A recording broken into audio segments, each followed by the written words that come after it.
Mannarkkad taluk surveyor P C. രാമദാസിനെ കൈക്കൂലി വാങ്ങുന്നതിനിടെ വിജിലൻസ് അറസ്റ്റ് ചെയ്തു. സ്ഥലം അളന്നതിന്റെ സർവേ റിപ്പോർട്ട് കൈമാറുന്നതിനായി 40,000 രൂപ കൈക്കൂലി വാങ്ങുന്നതിനിടെ ചിറക്കൽപ്പടിയിൽ വെച്ചാണ് പിടിയിലായത്.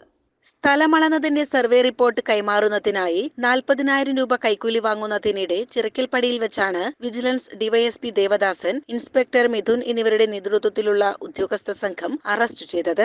അറസ്റ്റിലായ രാമദാസ് 2016-ലും